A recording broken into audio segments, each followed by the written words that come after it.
अपने मन और चित्त की समस्त वृत्तियों को एकाग्र करते हुए अपना ध्यान सन्मुख विराजमान उच्चे व सुच्चे सिंहासन पर शोभायमान श्री श्री 108 श्री हजूर सतगुरुदेव दाता दीनदयाल जी महाराज जी का सुंदर मनोहारी एवं कल्याणकारी दर्शन दीदार अपने मन मंदिर में बसाते हुए अपनी मुख रचना को पवित्र करने और प्रेम सहित मिलकर के बोलिए जयकारा श्री गुरु महाराज की। सौभाग्यशाली गुरुमुखों, श्री परमहंस दयाल महाराज जी की रचना ये श्री अनंतपुर धाम में हम सब गुरुमुख जन गुरु पूर्णिमा श्री व्यास पूजा का पावन पर्व मनाने के लिए एकत्र हो रहे हैं और इस पावन पर्व के मौके पर आज संध्या काल में हम अपने श्री हजूर सतगुरुदेव दाता दीनदयाल जी महाराज जी के चरणों में बैठकर उनका सुंदर व दर्शन दीदार एवं प्यारा प्यारा आशीर्वाद प्राप्त कर रहे हैं। इसके लिए आप सब गुरुमुखों को लाखों लाख बधाई हो।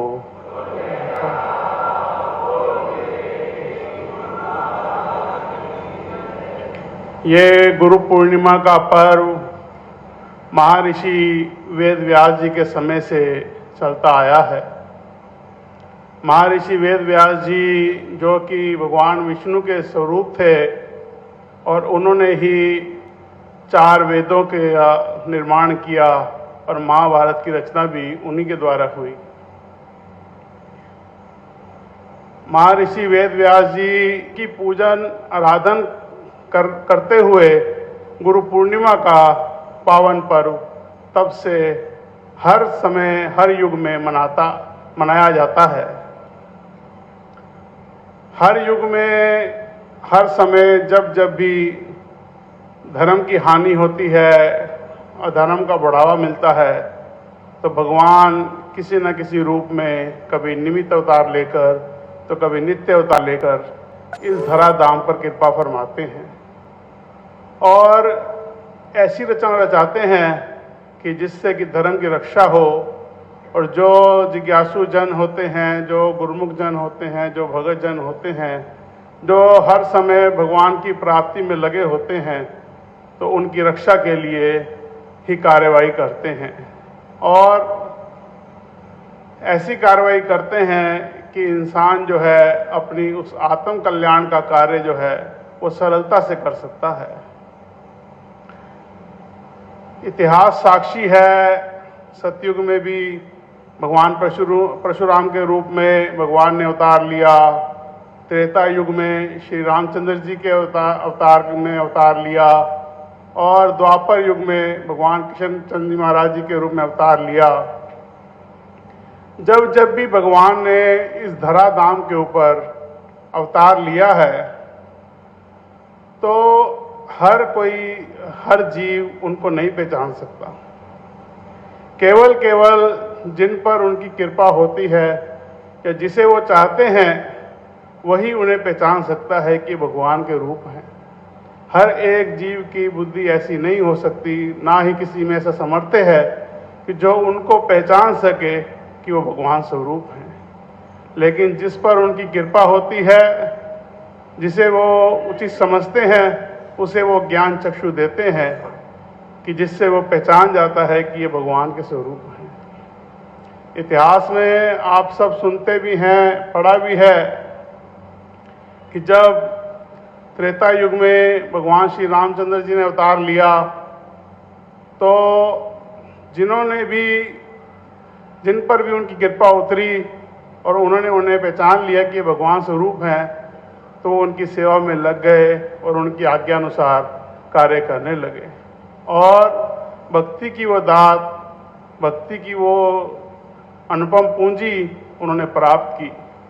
और जिन्होंने जो कि अधर्म के साथी थे वो उस चीज़ को नहीं पहचान पाए तो उनका भी जो इतिहास है वो अब आप सबके सामने ही है।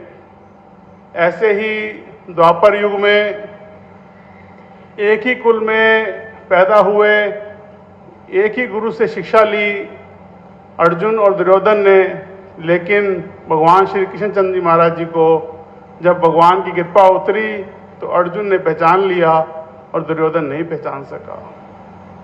लेकिन जब महाभारत का युद्ध कुरुक्षेत्र की भूमि पर होना था तो तब अर्जुन को भी जो है मोह जाल में बंध गया और डिप्रेशन में आ गया कि मैं क्या करूं।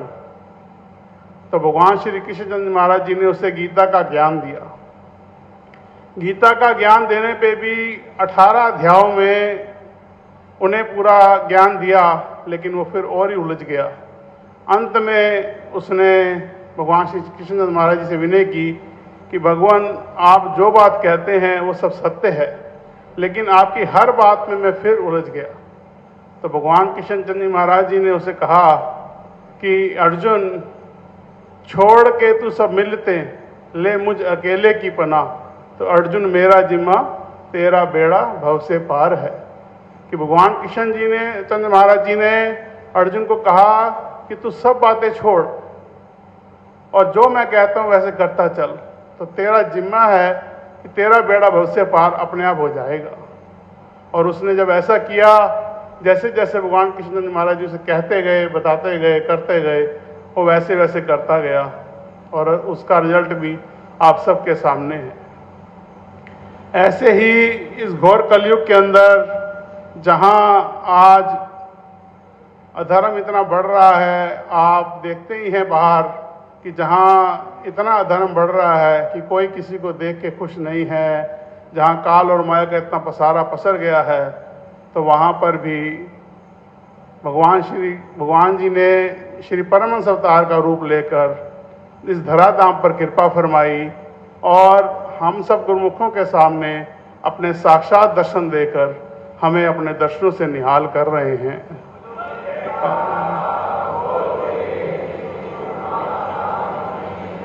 और भगवान फरमाते भी हैं कि संत मिले ते मैं मिल जावा, संत न मुझसे न्यारे, बिन सत्संग कबू न पावही, चाहे कोटि यतन कर डारे।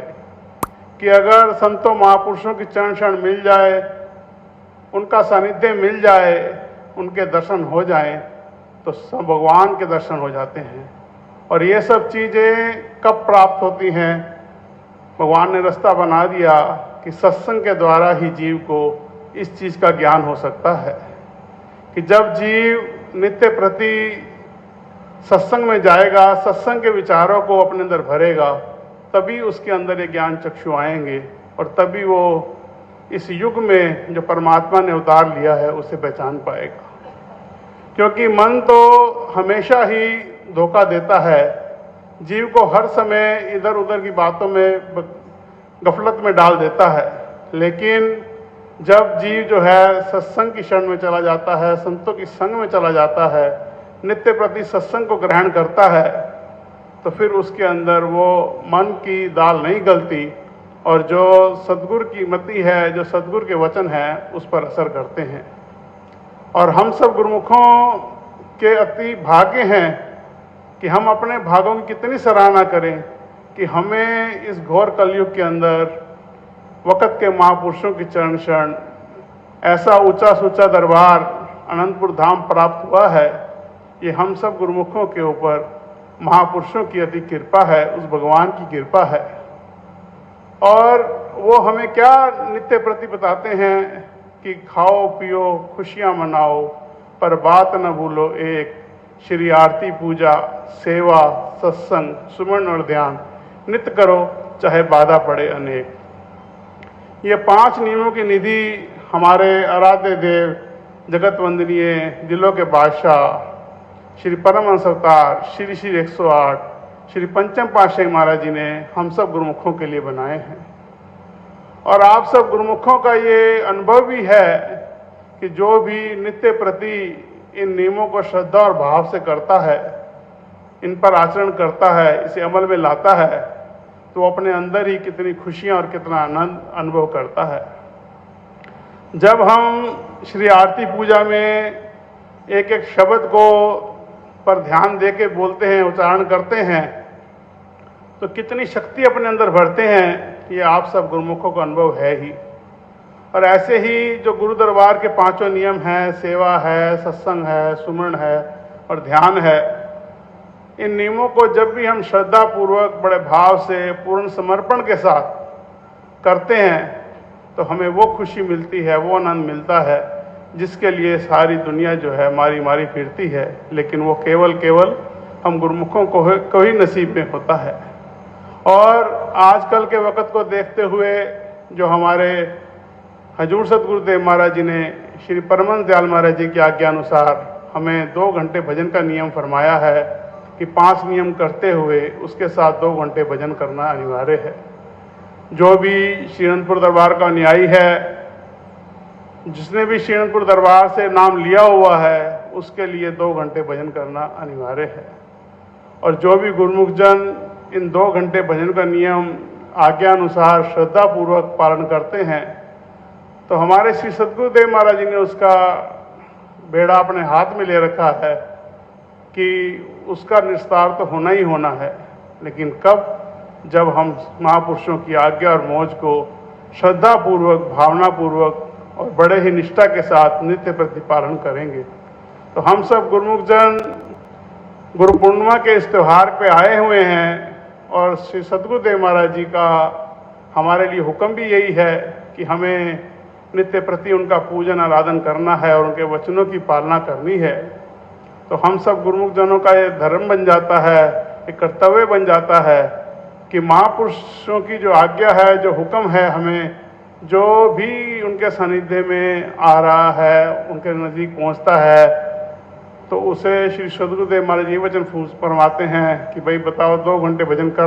बोल जयकारा बोल मेरे श्री गुरु महाराज की जय। श्री परमहंस दयाल जी महाराज की जय। आज के शुभ सत्संग की आप सभी गुरुमुखों को बहुत बहुत मुबारकबाद हो। सभी गुरुमुखों को जय सच्चिदानंद जी।